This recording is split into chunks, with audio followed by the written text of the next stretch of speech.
தமிழரம் நேயர்களுக்கு வணக்கம். இன்று நம்மிடையே அரசியல் விமர்சகர் திரு பொன்ராஜ் அவர்கள் இணைந்துள்ளார். சார் வணக்கம். சார் வணக்கம் சார். டெல்லி செங்கோட்டை அருகே கார் வெடிப்பு மிகப்பெரிய அளவுல இந்தியா முழுவதும் பேசுபொருளாயிருக்கு. கிட்டத்தட்ட 12 பேர் உயிரிழந்திருக்கிறாங்க. நம்ம நிகழ்ச்சி சார்பா உயிரிழந்த குடும்பத்திற்கும் காயம்பட்ட குடும்பங்களுக்கும் வருத்தத்தை தெரிவிச்சுக்கிறோம். இப்போ சமீபத்தில் ஒரு அப்டேட் வந்திருக்கு. ஒரு மருத்துவர் கைதாகி இருக்கிறார். உமர் அப்படின்னு சொல்லி அவருடைய பேர் சொல்றாங்க. முகமது உமர் அவருடைய பெயர். என்ன காரணம் சார், எப்படி புரிஞ்சுக்கலாம்? ஏன்னா இதுக்கும் ஹரியானா வெடிபொருள் கைப்பற்றினது நபருக்கும் தொடர்பு இருக்கு அப்படின்னு சொல்றாங்க. எப்படி சார்? தீவிரவாதத்தினுடைய தாக்கம் இன்னமும் இந்தியாவில் இருக்குது அப்படின்றது வெளிப்படையாக தெரிகிறது. ஆப்ரேஷன் சிந்தூருக்கு அப்புறம் தீவிரவாதத்தினுடைய முதுகெலும்பை உடைத்து விட்டோம், தீவிரவாதிகளுக்கு சரியான பாடத்தை போற்றி விட்டோம் என்று சொன்னார் பிரதமர். நம்மளும் நம்பினோம். ஆனால் இப்போது திரும்ப தாக்குதல் நடத்தப்பட்டிருக்கிறது. அப்போ தீவிரவாதம் இன்னும் சாகவில்லை, இன்னும் அழித்தொழிக்கப்படவில்லை என்று தெரிகிறது. இன்றைக்கு டெல்லி செங்கோட்டையில் நடந்த இந்த துயரமான சம்பவம் 12 பேர் உயிர்களை பறித்து 20க்கும் மேற்பட்டோர் காயமடைந்து ஒரு மக்கள் மத்தியில் ஒரு அச்சத்தை ஏற்படுத்தி இருக்கிறது.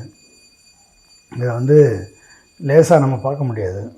டெல்லி ரெட் ஃபோர்ட்டுக்கு பக்கத்தில் கேட் நம்பர் 1க்கு பக்கத்தில் டிராஃபிக் சிக்னல் கிட்ட இந்த காரில் இருந்த குண்டு வெடித்திருக்கிறது.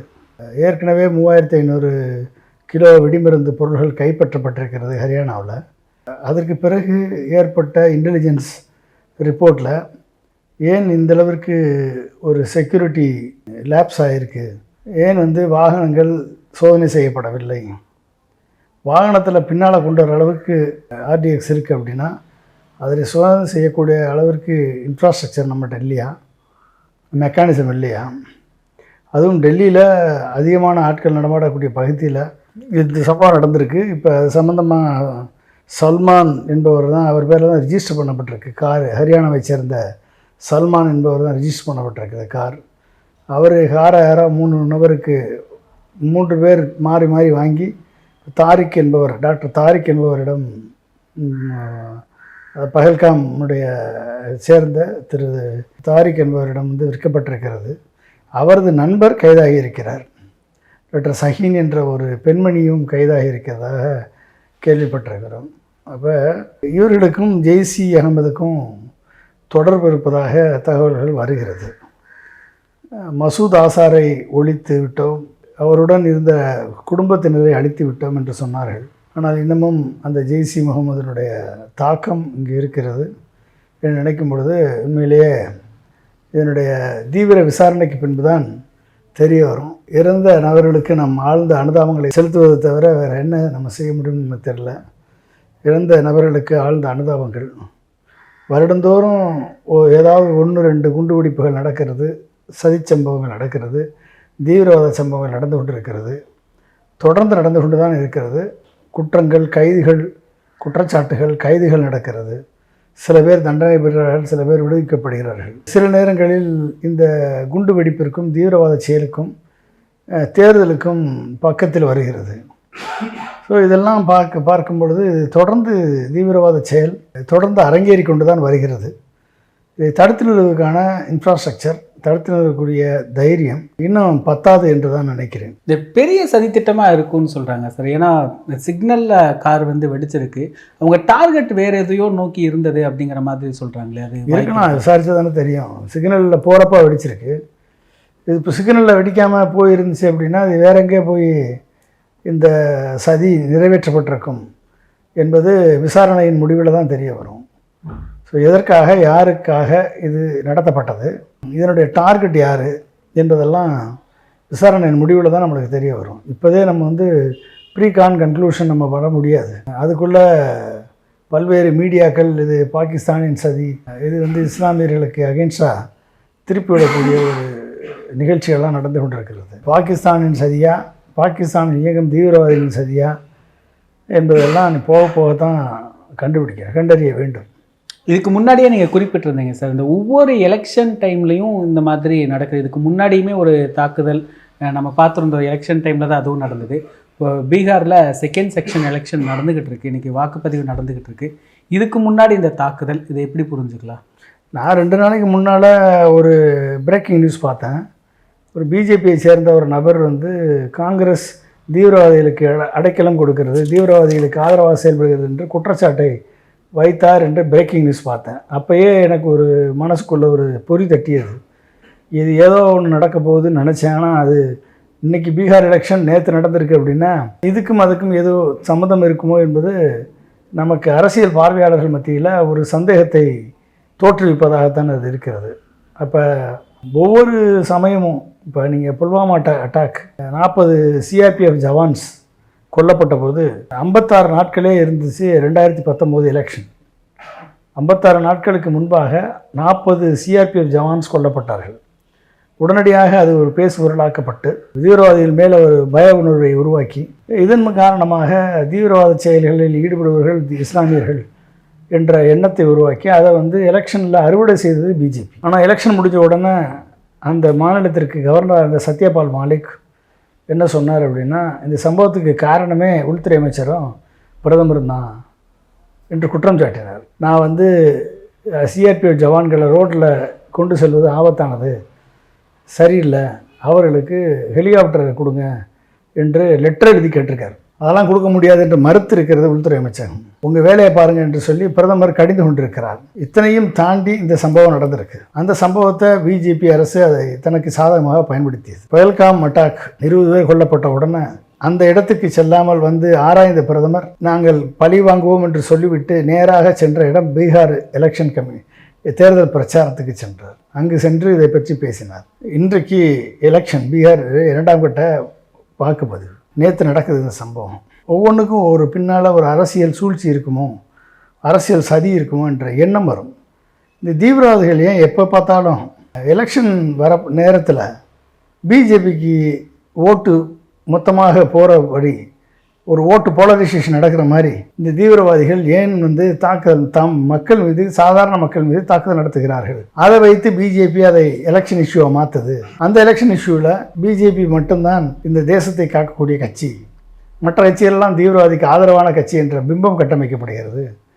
இஸ்லாமியர்கள் அனைவருமே தீவிரவாதிகள் என்ற பிம்பம் கட்டமைக்கப்பட்டு ஹிந்து ஓட்டை போலரைஸ் பண்ணி அதில் வெற்றி பெற்று குளிர்காய்கிறது பிஜேபி. இப்போ இந்த தீவிரவாதிகள் யாருக்கு ஆதரவாக செயல்படுகிறார்கள்? தீவிரவாதிகளுடைய தீவிரவாத செயல், இப்படிப்பட்ட குண்டு வெடிப்புகள் பிஜேபிக்கு தான் ஃபைனலாக ஆதரவாக போய் முடிகிறது. இப்போ தீவிரவாதிகள் வேண்டுமென்றே இந்த செய்கிறார்களா, இல்லை பிஜேபிக்கு ஆதரவாக மக்கள் வாக்களிக்க வேண்டும் என்ற எண்ணத்தில், இஸ்லாமியர்களுக்கு மத்தியிலே வெறுப்பை உருவாக்க வேண்டும் என்ற எண்ணத்தில் இவர்கள் செய்கிறார்களா, இல்லை தீவிரவாத சம்பவம் தானா அது என்பதை பற்றி நம்ம சிந்தித்து பார்த்தோம் என்றால் இதனால் அதிகமாக பலன் பெற்றது பிஜேபி என்ற கட்சி தான் என்பது நிரூபிக்கப்பட்டு உண்மை. எனவே இது அந்த கோணத்திலும் நாம் பார்க்க வேண்டும். அப்போ பீகார் தேர்தலுக்கு முதல் நாள் இந்த சம்பவம் நடைபெற்றிருக்கிறது. இந்த சம்பவத்தை நடைபெறுவதற்கு 2 நாளைக்கு முன்பாக காங்கிரஸ் மீது குற்றச்சாட்டு சொல்லப்பட்டது. 2 நாள் கழித்து பீகார் தேர்தலுக்கு முன்பாக இந்த சம்பவம் அரங்கேற்றப்பட்டிருக்கிறது. இப்போ இதன் மூலமாக பீகார் மக்கள் மத்தியில் ஒரு பயத்தை உருவாக்கி வாக்களிக்கும் போது நமக்கு எதைவிட முக்கியம் உயிர் பாதுகாப்பு முக்கியம், எனவே நாம் பிஜேபிக்கு வாக்களிக்க வேண்டும் என்ற ஒரு போலரைசேஷன் கிரியேட் பண்ணுவதற்கு தோதாக இது நடந்திருக்குமோ என்ற சந்தேக கண்ணோடு பார்க்க வேண்டிய பொறுப்பு அரசியல் விமர்சகர்களுக்கு உண்டு. அதை நம்ம யோசித்து தான் பார்க்கணும். சார், இப்போ அமித்ஷா அங்கே உடனடியாக செல்கிறார், அது கூட இன்றைக்கி பெரிய விவாதமாக மாறி இருக்கு. அவர் எப்படி உடனடியாக அங்கே போக முடியும் அப்படிங்கிற மாதிரியெல்லாம் அது விவாதிக்கிறது சரிதானா? ஒரு உள்துறை அமைச்சர் அங்கே போய் பார்க்கறது சரிதானே?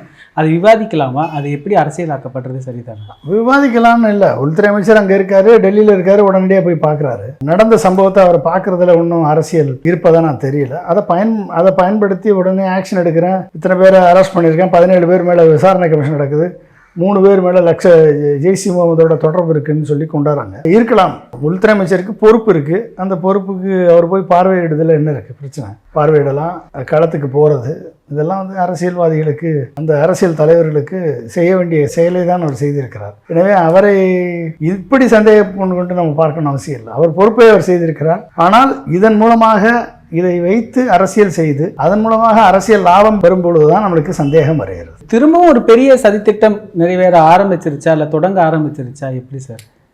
இதன் தொடர்ந்து நடந்துகிட்டே தானே இருக்குது. உங்களுக்கு வருஷம் ஃபுல்லாக வந்து ஏதாவது ஒரு தீவிரவாத சம்பவம் நடந்துகிட்டே தான் இருக்குது. இந்த சம்பவத்தின் விளைவாக அப்பாவி மக்களது உயிர்கள் தான் பறிக்கப்படுகிறது. அப்பாவி மக்களது உயிர்கள் பறிக்கப்படும் பொழுது அவர்களுக்கு எந்த விதமான மதிப்பும் இல்லை. அந்த உயிர் இழந்தது தான் மிச்சமே வெளியே அவர்களது உயிருக்கு எந்த விதமான மதிப்பும் இல்லை. 4 பேர் அரெஸ்ட் பண்ணப்படுவதும் தண்டிக்கப்படுவதும் இங்கே இது பிரச்சனை இல்லை. தீவிரவாத எண்ணத்தோடு ஒருத்தன் நாட்டுக்குள்ளே வர முடியாது என்ற பயம் என்னைக்கு வருதோ அன்னைக்கு தான் ஆட்சி நிர்வாகம் சரியாக இருக்கணும். தீவிரவாத சிந்தனை ஏன் தோன்றுகிறது? தீவிரவாத சிந்தனை ஏன் தோன்றுறது? மக்கள் மத்தியிலே விருப்புணர்வு பரப்பப்படுவதால், ஜாதி மத மோதல்களை, மத வெறுப்பு பிரச்சாரத்தை கட்டவிழ்த்து விடுவதால், அதன் காரணமாக கொஞ்சம் கொஞ்சமாக அந்த விருப்புணர்வு பில்டப் ஆகி ஒரு மதத்தின் மீது இன்னொரு மதத்திற்கு கோபத்தை உருவாக்கி அதன் மூலமாக அரசியல்வாதிகள் மேலே கோபத்தை ஏற்படுத்தி கடைசியில் பலியாகடாவது மக்கள், பொதுமக்கள், ஒன்றும் அறியாத பொதுமக்கள், அப்பாவி மக்கள். அந்த அப்பாவி மக்கள் உயிருக்கு இங்கே விலையே கிடையாது. ஒன்று தீவிரவாத செயலில் சாகுறாங்க, ரயில் விபத்தில் சாகுறாங்க, இல்லை பாம் பிளாஸ்டில் சாகுறாங்க, இராணுவ வீரர்கள் சாகுறாங்க. பிரச்சனை என்னென்னா, இந்த மாதிரி எலெக்ஷன் வந்துருச்சு அப்படின்னாலே உயிரை கையில் பிடித்து கொண்டு பொதுமக்கள் ஜாக்கிரதையாக இருக்கணுன்றது இப்போ தெரியுது. இராணுவ வீரர்களும் மக்களும் உயிரை கையில் பிடித்து கொண்டு ஜாக்கிரதையாக வீட்டுக்குள்ளேயே இருக்கணும். வெளியே போனால் எங்கேயாவது இவங்களுடைய அரசியல் விளையாட்டெல்லாம் நம்ம மாட்டிக்கிறோமோ, இந்த மத விளையாட்டெல்லாம் நம்ம மாட்டிக்கிறோமோன்ற பயம் மக்களுக்கு ஏற்பட்டிருக்கு. சார், இப்போ மிகப்பெரிய அளவில் பாதுகாப்பு குறைபாடுன்னு எடுத்துக்கலாமா சார்? ஏன்னா இப்போ டெல்லிங்கிறது மத்திய அரசுடைய கண்ட்ரோலில் இருக்கக்கூடிய ஒரு இடம் தான்.